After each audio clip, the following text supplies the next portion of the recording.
We're here at the International Conference in Vienna with Julio Montagner, who is the lead at the BC Center for Excellence in Vancouver, BC. In Mexico City, we talked about the issue of treatment as prevention, Correct. which was being kind of evolved there in a more substantial way. This has evolved, and now we're looking at where are we today? I think that would be the best question to ask. Well, we've been talking about this now for a few years. If you go back to Toronto, that's when we basically felt that the data was mature enough to make the claim that treatment actually is prevention, that the more people embrace treatment, you lower the community viral load, you lower the chances of transmission, you're basically synergizing with anything else that you're doing in the prevention effort. When we first came out with this as a sort of viewpoint in Lancet in 2006, it was regarded as polemic. We worked very hard along the way to generate further evidence, even some very sophisticated new data using cohort studies in injection drug users, an area that people were very concerned that this notion may not apply. Because nobody had any difficulty accepting that it worked in mother-to-child transmission, say. That was the easy part because it was already done. But sexual transmission came next, and then the IDU piece was a very important one. And we were able to show very carefully that while the risk associated with needle sharing is, say, a hazard of 2, the risk associated with the viral load in an untreated community is actually 1 order of magnitude greater. So it's in the order of 20, which is huge. And so here we are spending all this time worrying about us sharing needles. And to be honest with you, not that I recommend that people share needles, but to be honest with you, the elephant in the room is the viral load. And since now we recognize that HIV is actually not good for you at any stage of HIV, then look at this. We have now new guidelines that are more progressive and more encouraging of people to consider treatment at much earlier stages. I'm not yet ready to say everybody all the time, but we're getting pretty close. And on the other hand, we have this new understanding that says, oh, and by the way, if you do what you say you're going to do, which is the best for the patient, the secondary benefit that will emerge from that is that you will curb the growth of the epidemic, if not control it altogether. And so over the last 5 years, with the terrific support of the provincial government in Canada, and I emphasize that not just because I'm putting out a commercial, it's because I want to contrast that with the lack of support of the federal government in Canada, who is actually not even interested to talk about the subject. But the provincial government has been incredibly supportive, and so for the last 5 years, we have been systematically expanding antiretroviral therapy use, and I'm delighted to tell you that as of noon today, the Lancet published our sort of 15 years experience altogether, where it showed quite clearly that having gone through a phase of rapid expansion of antiretroviral therapy, we saw a decline of HIV new infections. Then we went through a phase of where the use of antiretroviral therapy plateaued, the old days of STIs, treatment interruptions, so on and so forth. So that was a fairly stable plateau. And guess what? The number of new infections in the province also plateaued. And then in the last 5 years, when we changed our policies, and again we saw an increase in the number of people, the coverage with antiretroviral therapy, again new infections go down. And even so, it was so dramatic that even among intravenous drug users, province-wide, we have a 50%, 50% decrease in new infections. Now, this is against the background of free medicine, free medical care, no deductibles, no copayments, centralized viral load, centralized drug distribution. So I'm in control of all of these variables. I can tell you who is doing what. So we have characterized all of that. We know that the CD4 at the time of initiation of treatment has gone up, indicating that people are treating earlier.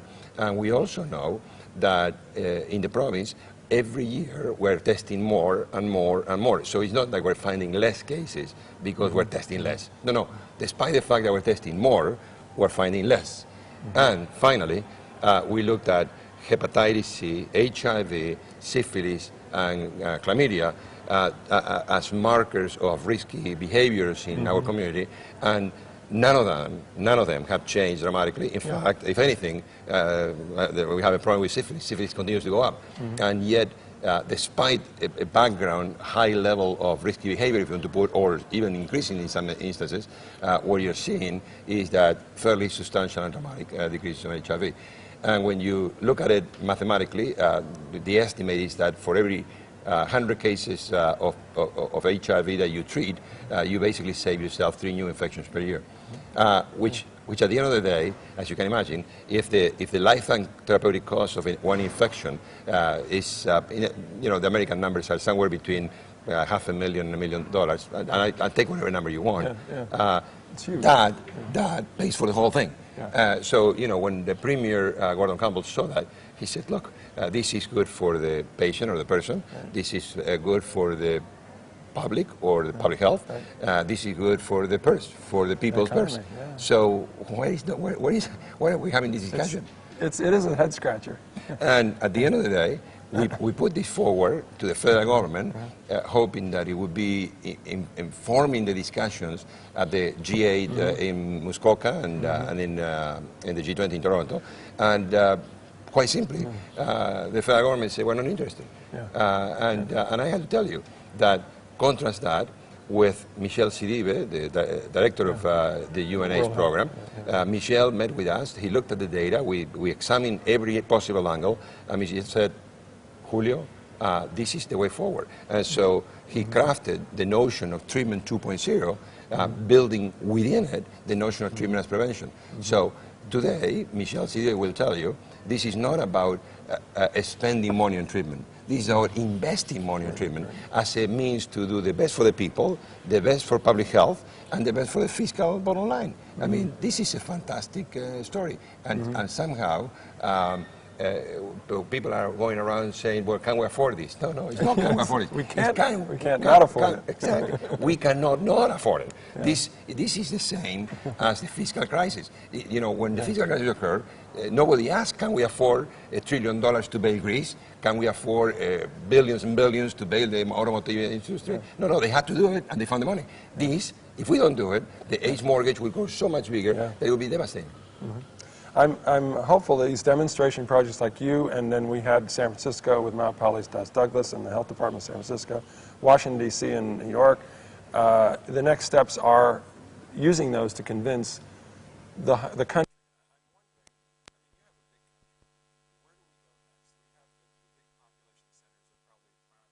You also said in the presentation in the press conference that this is an important area to cover, but not focus on just this, but it's the whole armamentarium. It is the big picture, too. Of course. The people need to realize this is not one silver bullet. This is not treatment is prevention, therefore that which is do that. And no. There has to be a combination package. What we're saying is that we have a commitment to treat people who are infected with HIV. Yes, there is a fiscal crisis, but the return on the investment, treatment, that is so huge that this is not just cost effective because treating people is the same as treating for prostate cancer or breast cancer or diabetes or hypertension. No. What you're doing is when you treat the person, you stop that person's progeny of HIV cases. And so there's a multiplier effect that makes this investment hugely important. So that should fuel people's imagination and say, oh, this is important. We need to do it. Now, what happens is because the return on the investment is so huge, then if you approach it from that perspective, we can convince anybody. We can even convince the farthest right-wing anything that this works. And for them, what we need to tell them is, look, the return on the investment will pay for you to do the right things in various other areas that need to be done. We need to deal with the homelessness situation because you cannot address HIV, but home support is easy if you have the return on investment that I just described. You need to deal with food security. You need to deal with human rights. What's the point of criminalizing people that we want to treat? So the police is chasing you in that direction, and the public health people are going to look for you in that direction. So once the ultra-conservative lobby understands that this is good for me. They should lead the fight. Right. For me and my children. Because these are the way the people operate. So it's not that I don't care about my patients anymore. No, I care about my patients, but I had to construct an argument based on the evidence that says, you know what, there is more here than just the value of the treatment for that particular individual. And now that we have the data, it's game over. Now what we need is to rally behind Michel Silive and the United Nations AIDS program and say, this is the roadmap, let's do it. And so we're going to be taking that next step in possibly getting leaders of countries, ministers of health on board and maybe, I don't know, talking amongst themselves. People don't realize, but something historical happened between Cape Town and today. In Cape Town, the Minister of Health of South Africa met with us, and he made a commitment that they were going to change the guidelines to 350.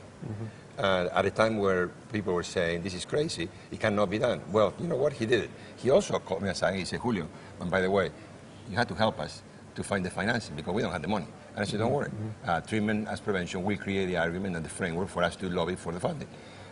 Now we have it. So today, the Vice President, the second in command in South Africa, stood up today at the conference, and it's the first time since I remember, that a head of state of South Africa comes to the conference and he was applauded.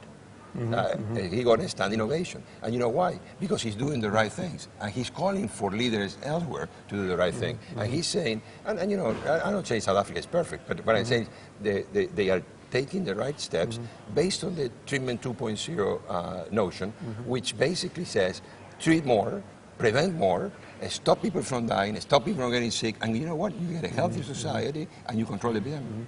And what a 360 from the previous administrations down there. Oh, absolutely. It's absolutely gratifying. I mean, I had almost tears in my eyes when I left Cape Town and I saw the front page coverage saying South Africa. The next day of the conference, the Minister of Health had already announced that he was embracing the 350. I mean, you know, I thought, that's it. It's done. Now, you guys say, well, but it'll take time. Yeah, it'll take time. But, you know, once you take that step, you can't go back. Yeah, no, it's an amazing step, and it's amazing that we're seeing this unfold. It's historic, in a way. It's historic. I appreciate so much you being here, and for what you do. And I've given you the term activist physician, and I think you'd probably, you know, abide by that. Honored. I'm honored by that. You know, I'll tell you a story. Back in the conference in Toronto, I had a run-in with the Minister of Health of my country at that time, Tony Clement. And he told me, the problem with you, Dr. Montagner, is that you're too much of an activist.